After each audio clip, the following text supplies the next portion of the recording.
Asa Candler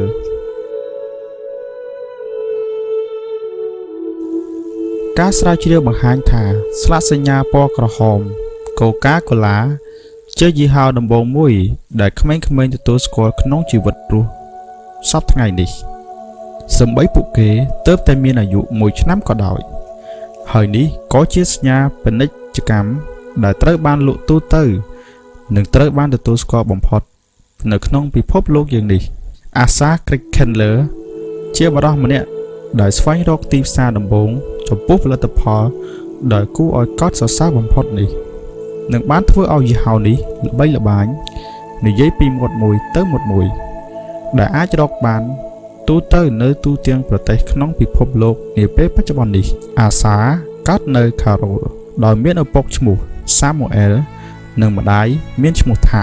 Martha Candler នៅក្នុងឆ្នាំ 1851 គាត់ជាកូនទី8ក្នុងចំណោមកូន11នាក់នៅក្នុងគ្រួសារដែលគោរពបូជាលើសាសនាយ៉ាងមោះមុតកុមារភាពរបស់ Asa ត្រូវចំណាយពេលនៅសាលាផងនៅក្នុងព្រះវិហារផងដែលមានវិន័យតឹងតែងធ្វើឲ្យលក្ខណៈទាំងនេះកើតមាននៅក្នុងជីវិតរបស់គាត់ភាពតានតឹងរបស់សាសនាគ្រឹះជាមាគ៌ាជីវិតសម្រាប់គ្រួសាររបស់ Candler ទាំងមូល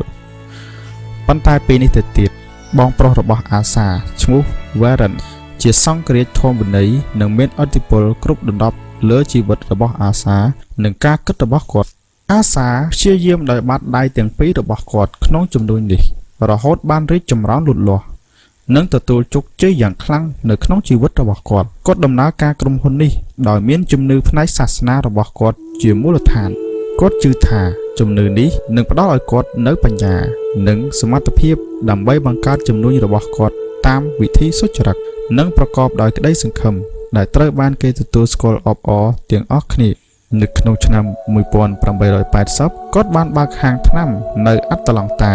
ដោយចាប់ដៃគូជាមួយមិត្តរបស់គាត់ដែលមានឈ្មោះថា Marcelo Hammond តែរយៈពេល1ឆ្នាំគាត់បានទិញភាគហ៊ុនរបស់ Marcelo ដាច់ហើយក្លាយជាម្ចាស់ជំនួញដោយផ្ទាល់ម្នាក់ឯងដែលពេលនោះចាប់ផ្ដើមរីកចម្រើនប៉ុន្តែមិនមែនតែងតែមានរឿងល្អចំពោះគាត់រហូតនោះទេនៅក្នុងឆ្នាំ 1883 ហាងរបស់គាត់ត្រូវបានភ្លើងឆេះគាត់មានទុក្ខយ៉ាងខ្លាំងដោយសារទំនិញរបស់គាត់ស្ទើរតែបាត់បង់ទាំងស្រុងមកដល់ពេលនេះហើយ Asa នៅតែជឿឮព្រះថាអាចធ្វើឲ្យគាត់រួចផុតពីគំនរទុក្ខនេះហើយគាត់សាងសង់ហាងនេះឡើងវិញបន្ទាប់មកក៏ជួបបញ្ហាម្ដងទៀត Asa កំពុងមានក្តីសង្ឃឹមក្នុងការវិនិយោគចំនួនមួយដែលនឹងអាចរុញឲ្យគាត់មានទ្រព្យសម្បត្តិមហាសាលនិងកេរ្តិ៍ឈ្មោះល្បីល្បាញនៅពេលនោះដែរឱសថការីក្មេងម្នាក់ឈ្មោះ John Pemberton បានផលិតភេសជ្ជៈមួយឈ្មោះថា Pemberton Fran Wine Coca ដែលលក់ទុកដូចជាឱសថដែលមានការទទួលស្គាល់សម្រាប់ជំងឺទាក់ទងនឹងក្រពះបែបស្រាកចំពោះគ្រឿងផ្សំវិញចម្រាញ់ចេញពីគ្រាប់ធម្មជាតិកូឡាដែលលក់ក្នុងមួយកែវតម្លៃ5សេននៅសូដា Fountain ប្រជាប្រិយភាពរបស់វាកើតឡើងយ៉ាងលឿនព្រោះគេជឿថាភេសជ្ជៈដែលមានសារជាតិកាបូនមានសារៈសំខាន់ចំពោះសុខភាពនៅពេលនោះការលក់លើកដំបូងនៃភេសជ្ជៈនេះធ្វើឡើងនៅឱសថដ្ឋាន Jesscop ក្នុងទីក្រុងអាត្លង់តា ប្រទេស Georgia នៅថ្ងៃទី8 ខែឧសភា ឆ្នាំ 1886 ហើយរយៈពេល8 ខែប៉ុណ្ណោះលក់បាន13ភេសជ្ជៈក្នុងមួយថ្ងៃដើម្បីបង្កើតការលក់ផលិតផល John Stith Pemberton បានផ្សាយពាណិជ្ជកម្មភេសជ្ជៈរបស់គាត់តាមកាសែតអាត្លង់តាដោយសរសេរយ៉ាងខ្លីនៅខ្លឹមសារសំខាន់របស់ភេសជ្ជៈរបស់គាត់ភ្លាមនោះការលក់ភេសជ្ជៈ Fran Wine Coca បានឈានឡើងលើសពីពេលមុនច្រើនដងហើយក្នុងរយៈពេលខ្លីនោះវាក្លាយទៅជាភេសជ្ជៈមានប្រជាប្រិយភាពបំផុតនៅក្នុងទីក្រុងដូច្នេះភេសជ្ជៈគ្មានជាតិស្រាបានកើតឡើងដំបូងក្នុងប្រវត្តិសាស្ត្រអាមេរិកជាឱកាសរបស់ Asa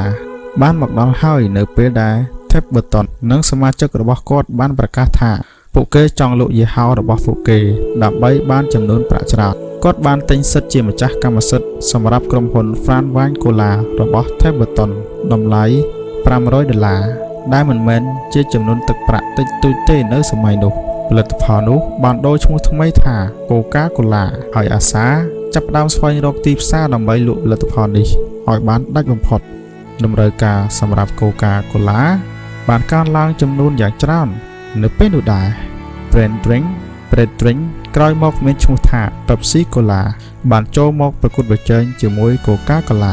ប៉ុន្តែมันអាចធ្វើឲ្យអាសាញញើតឡើយគាត់បានបោះជំហានទៅរកការផ្សាយពាណិជ្ជកម្មនិងការបង្កើតគម្រោងហើយភាគហ៊ុនទីផ្សាររបស់គាត់នៅតែកើនឡើងនៅក្នុងឆ្នាំ